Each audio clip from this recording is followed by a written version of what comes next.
Rappelez-vous les meilleurs moments de la rencontre mondiale de l'Église adventiste du 7e jour. Au milieu de la foule de participants, un groupe s'est démarqué, les femmes. Elles ont participé aux décisions avec délicatesse et fermeté et ont également enchanté avec leurs costumes traditionnels. L'Église adventiste du 7e jour renforce son rôle pionnier dans l'évangélisation par les médias. Elle met en avant des chaînes institutionnelles telles que Hope Channel et la Radio mondiale adventiste, ainsi que des initiatives indépendantes. Une formation intensive prépare les dirigeants à appliquer gestion et stratégie dans l'évangélisation. Ces titres et bien d'autres, maintenant sur ANN.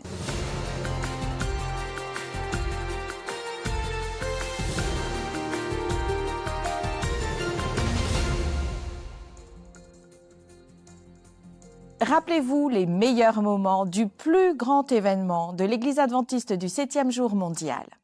Cela a été une semaine et demie extraordinaire ici, à Saint-Louis, dans le Missouri. La 62e session de la conférence générale a été remplie de musique, de personnes et d'expériences extraordinaires. Comment résumer tout ce qui s'est passé ici, ces derniers jours? Commençons par la musique.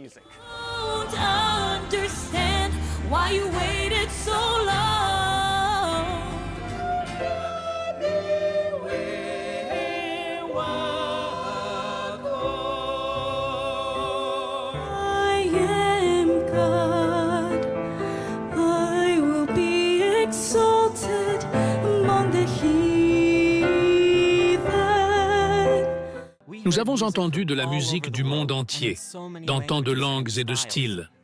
Nous avons entendu des chœurs et des quatuors, aux orchestres et aux ensembles. Et puis, il y avait le hall d'exposition. Des centaines de stands, on pouvait vraiment se perdre à découvrir toutes les façons dont les gens partagent Jésus.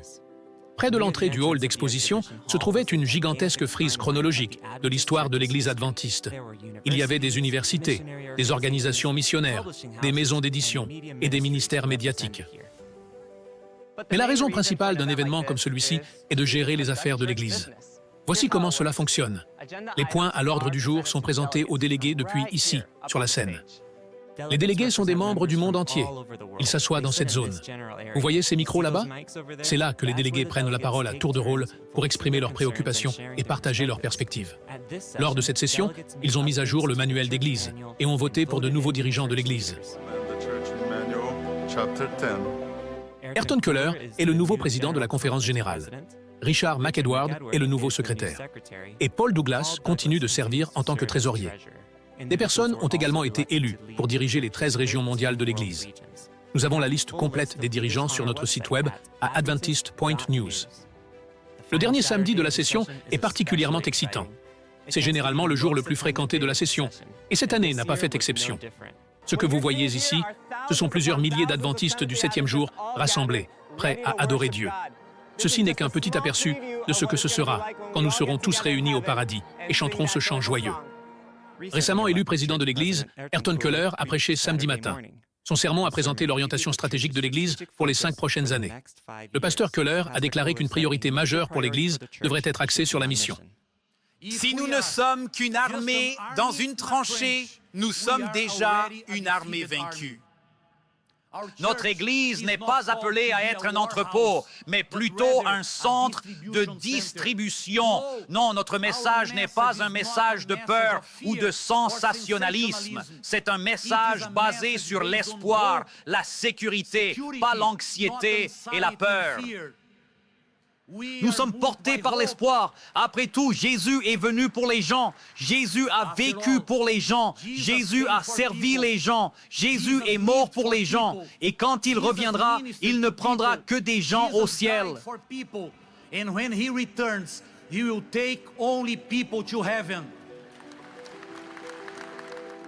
Et voici les points forts de la 62e session de la conférence générale à Saint-Louis, Missouri.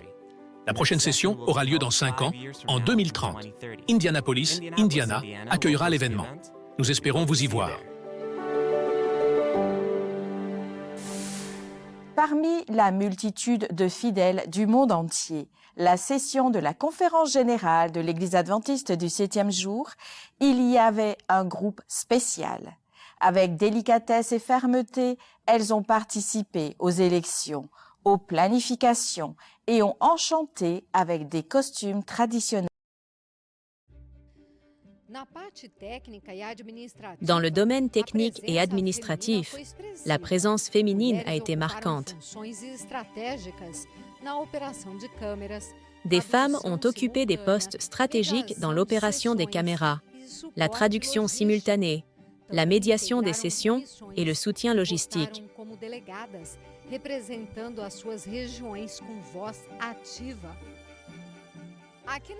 Ils ont également intégré des commissions et voté en tant que délégués, représentant leur région avec une voix active.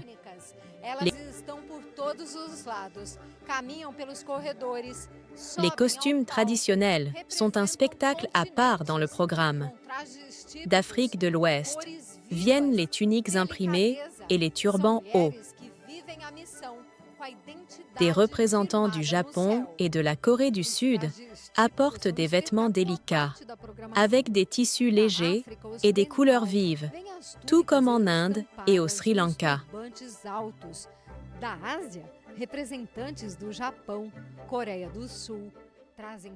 En Amérique du Sud, les femmes attirent l'attention avec des robes longues et fleuries, pleines de joie et de mouvement. Bonjour et bon samedi. Je m'appelle Lilika de la Guinée-Bissau.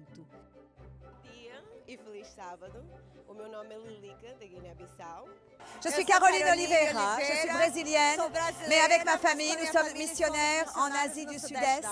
Ce vêtement ici représente le Vietnam. My name is Juliette François Hassan. I represent Mauritius, and our country is a multicultural country. It has been influenced by the French and the English. Bonjour à tous, heureux samedi. Je m'appelle Daffodil Baez. Je viens de la République dominicaine. Je vis actuellement ici aux États-Unis. Ici, à la session de la conférence générale, le leadership féminin ne se limite pas aux fonctions administratives et aux décisions techniques. Elles sont partout. Elles marchent dans les couloirs. Élégantes, les femmes adventistes ont montré qu'elles construisent la mission de l'Église avec compétence, féminité et engagement envers le royaume de Dieu. Depuis le 19e siècle, la revue adventiste veille toute la nuit pour imprimer l'histoire. Aujourd'hui, grâce à la technologie et au processus numérique qui ne s'arrête jamais, elle poursuit la même mission: consigner la foi et l'histoire en temps réel. Depuis le moment où Jésus est monté au ciel et nous a laissé l'ordre de prêcher au monde, la mission n'a jamais cessé. Au fil des siècles, des hommes et des femmes engagés ont porté ce message d'espoir, de compassion et de fidélité. Récemment, les médias de l'Église adventiste du 7e jour sont devenus l'un des outils les plus puissants pour accomplir le mandat évangélique. Grâce à la télévision, à la radio, aux écrans et aux plateformes numériques, le message de salut a franchi des frontières, atteignant des cœurs dans les endroits les plus divers et éloignés de la planète. Lorsque j'ai été élu directeur de la communication de l'Église mondiale en 2010, l'un des objectifs que j'avais était de ramener l'Église dans le monde numérique. Je voyais tout le développement des emails, de Facebook, et je me disais, ça va être l'avenir. C'est à travers Gain que nous avons réussi, grâce à Dieu, à rassembler chaque année des personnes autour de cette discussion. L'idée a prospéré, s'est répandue dans d'autres pays, d'autres divisions. Et aujourd'hui, on parle largement de la façon d'utiliser les moyens numériques et Internet pour prêcher l'Évangile. Je suis donc heureux qu'il existe aujourd'hui une stratégie au niveau de l'Église, au niveau administratif. De plus, je remercie beaucoup Dieu parce que nous avons rafraîchi l'identité visuelle de l'Église. Nous avons consolidé ANN en 4 langues pour le moment. Nous envisageons d'en ajouter d'autres. J'espère que ceux qui viendront pourront continuer à rêver. Et tout cela est merveilleux. Pourquoi? Parce que l'information parvient aux gens pour dissiper tout doute concernant les plans, les idées. Et en même temps, cela inspire construire et créer la confiance, je pense que c'est le ministère de la Communication.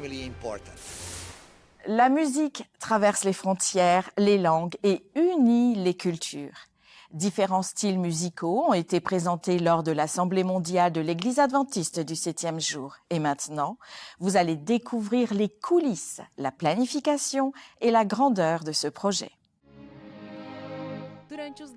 Pendant les 10 jours de la session de la conférence générale, la musique a joué un rôle crucial dans la création d'une atmosphère de culte, de communion et de célébration pour les milliers de participants qui se sont rassemblés au America's Center.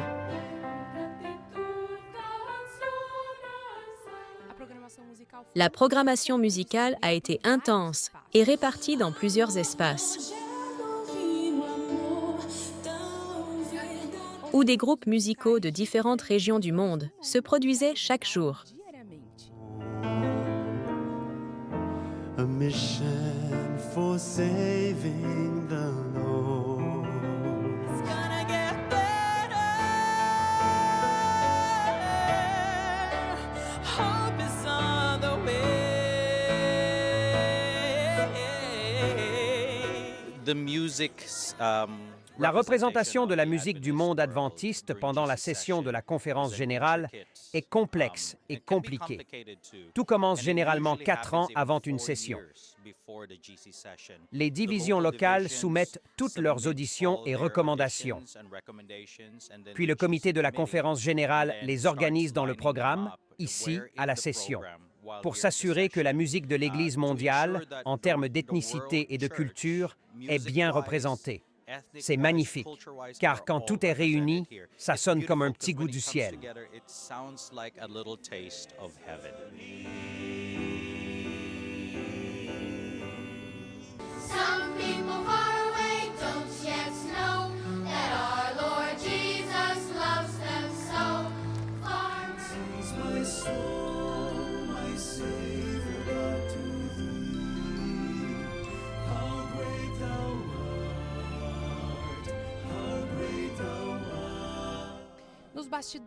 En coulisses, une équipe dévouée de musiciens, de techniciens et de coordinateurs veille à ce que chaque performance se déroule avec excellence. Avec plusieurs scènes et styles, le défi technique était constant. Il est si important de rencontrer différentes sortes de personnes qui adorent le vrai Dieu, le même Dieu que j'adore. Et ici, nous sommes des frères et sœurs ensemble en route vers le ciel, parce qu'il n'y a qu'un seul Dieu qui a créé tout le monde. Et il est très important pour moi de rencontrer toutes ces personnes. Je suis tellement heureuse et ravie. La musique à la conférence générale reflète l'identité multiculturelle de l'Église. Des styles classiques, folkloriques, choraux et contemporains se rencontrent dans une programmation qui allie tradition et innovation.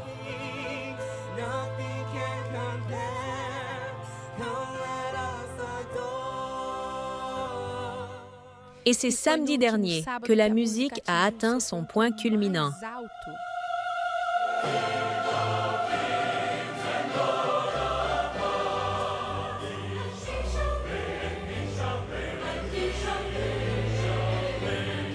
Près de 40 000 personnes ont participé au culte d'adoration.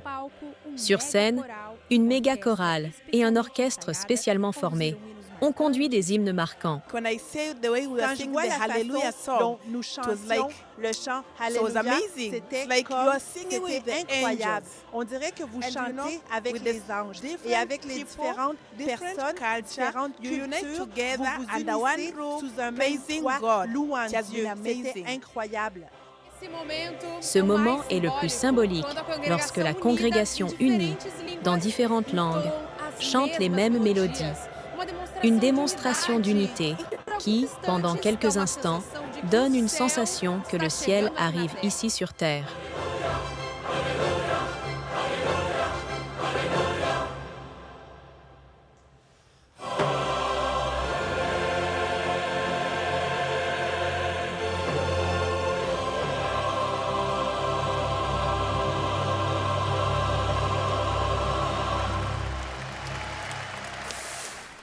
L'Église adventiste forme des leaders pour renforcer les ministères et rendre l'évangélisation plus stratégique et proche des gens. Notre équipe a suivi de près ce laboratoire de leadership, un champ de formation pour ceux qui prennent la mission au sérieux.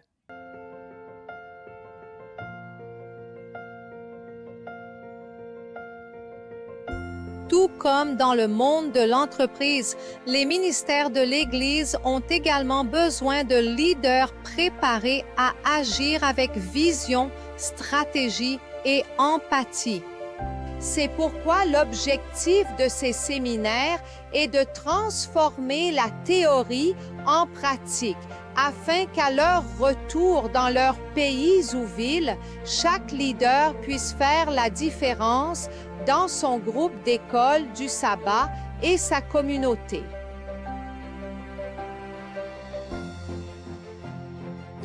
Finalement, l'essentiel est quelque chose que vous ne pouvez pas contrôler et c'est l'enseignement.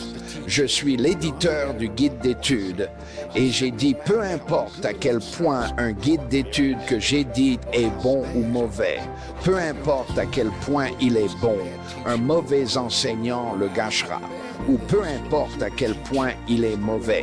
Donc de bien des façons, tout dépend de l'enseignant. Et il a donné en tant qu'enseignant. J'apprends, j'enseigne l'école du sabbat tout le temps et j'ai appris certaines choses là-dedans qui m'aideront en termes d'engagement dans le texte, rester sur le sujet, gérer des membres indisciplinés et ainsi de suite, et apprendre à faire de l'école du sabbat un moment d'enseignement pour les membres, mais aussi un moyen d'atteindre d'autres personnes, en particulier les visiteurs. Et c'est quelque chose que j'ai retenu là-bas, que je trouvais très utile. Les responsables de l'école du sabbat doivent se rappeler que pour une école du sabbat dynamique, il y a 3 éléments clés. L'étude de la Bible et la prière, en faisant de la Bible le manuel de l'école du sabbat. La communion, en s'assurant qu'il y a un format de communion, et ensuite la mission, en veillant à ce qu'il y ait un accent sur la mission. Nous devons amener tout le monde à s'impliquer dans l'école du sabbat, les encourager à lire la parole de Dieu, les aider à lire et à venir et à poser des questions et leur dire de lire la parole de Dieu et de cette façon, nous pouvons les intéresser. J'ai aimé les outils que Jim Howard a partagés sur la façon dont l'enseignant peut renforcer son étude quotidienne de la leçon avec des outils pour améliorer cette étude et ensuite de quelle manière pratique il peut partager la leçon le samedi dans sa classe, n'est-ce pas? De manière interactive et participative, sans faire de type sermon, comme cela se fait parfois dans les églises, n'est-ce pas? Alors, l'importance des questions de discussion et ensuite l'application à la vie quotidienne qui est très importante dans la classe, n'est-ce pas? L'Assemblée mondiale de l'Église adventiste a été un moment marquant de retrouvailles, de foi et de célébration. Mais au milieu de la joie, la nostalgie se fait sentir. Alors que beaucoup vivaient ce moment spécial, leur cœur se souvenait de ceux qui n'avaient pas pu être présents. Notre jeune reporter a écouté les participants. Quel message aurait-il envoyé à ceux qui sont restés chez eux? Salut, je m'appelle Noah et je suis ici au hall d'exposition et j'aurais souhaité que mes amis soient ici avec moi. Je pense que vous êtes vraiment géniaux et j'aimerais vraiment que vous soyez ici juste à côté de moi. Maintenant, je vais demander à d'autres enfants s'ils ont aussi quelqu'un qu'ils souhaiteraient avoir ici avec eux.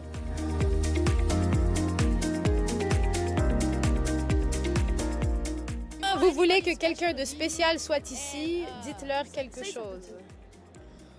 Eh bien, je veux que ceux de mon Église, mes amis et les anciens, soient ici. Je veux que vous veniez tous ici à la session de la conférence générale. Quand ça recommencerait, je pense qu'elle devrait être ici.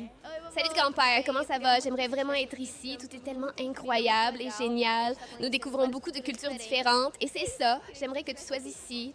Y a-t-il quelqu'un que vous aimeriez avoir ici avec vous? Mon amie, Emma. Veux-tu leur dire bonjour?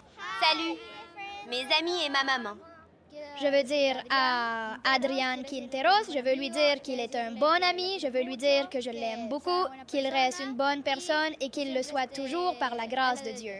Certains de mes proches, comme mes oncles, j'aimerais qu'ils soient là. Ils apprécieraient vraiment cette ville incroyable. Ils aimeraient la ville, voir toutes ces personnes. Ils connaîtraient probablement certaines personnes. Donc, j'aurais souhaité qu'ils soient ici. Notre famille, nos sœurs. Et maintenant que nous avons été ici à explorer, nous sommes allés au stand de la Esperanza et avons remercié pour leur présence. Mais nous avons aussi demandé qu'un jour vous puissiez vivre cette expérience. J'aimerais qu'elle soit ici avec Samuel, car je sais qu'elle aimerait. De plus, m'accompagner serait amusant. Maman, je suis très triste que tu n'aies pas pu venir. Mais si tu étais venue, ça aurait été très bien. Mais n'oublie pas que je vais t'apporter beaucoup de choses.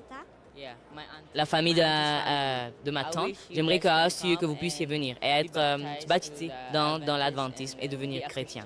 Nous avons plusieurs ministères au Costa Rica où nous sommes missionnaires qui aimeraient être ici avec nous.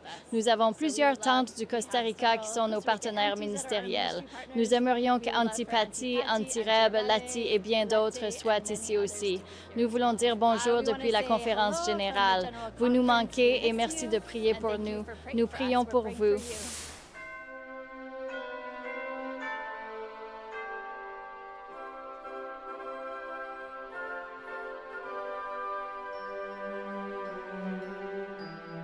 Des dizaines de milliers de personnes, des voix, des cœurs, mais un seul désir. L'Assemblée de l'Association générale est le plus grand événement de l'Église adventiste du 7e jour et a réuni des représentants de tous les coins du monde. Tribus, métropoles, îles éloignées, grandes nations et villes oubliées ont été représentées ici. D'innombrables langues et cultures, mais un seul désir.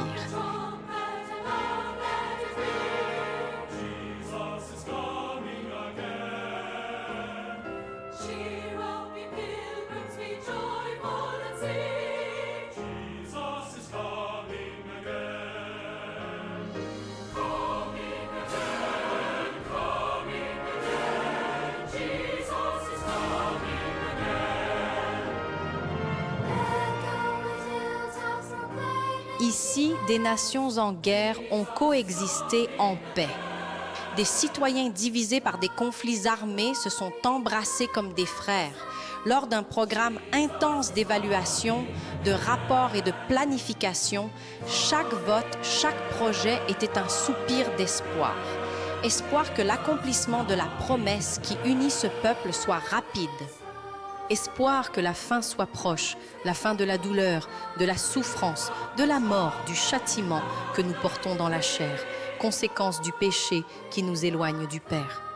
Un cri s'est élevé vers les cieux, un cri de plusieurs couleurs, de différents accents, un cri douloureux du fond de l'âme.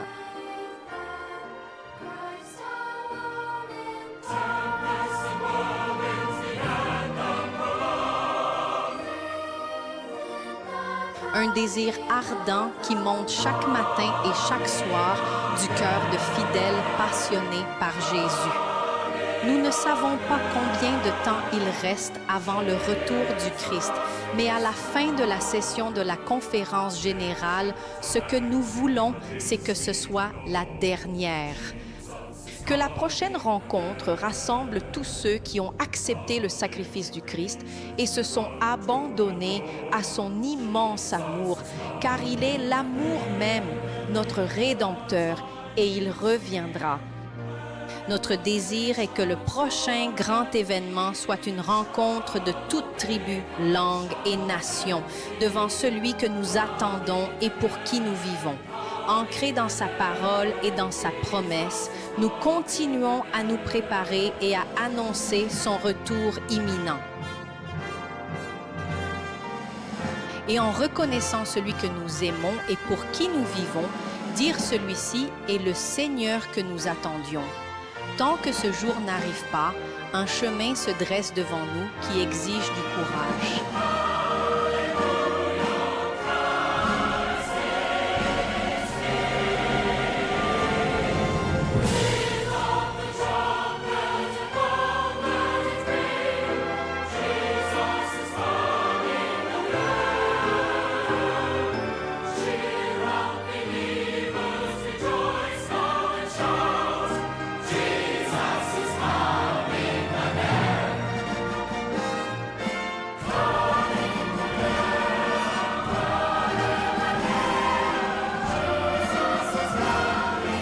car nous avons la tâche d'annoncer, soit par la prédication de la parole ou en vivant une vie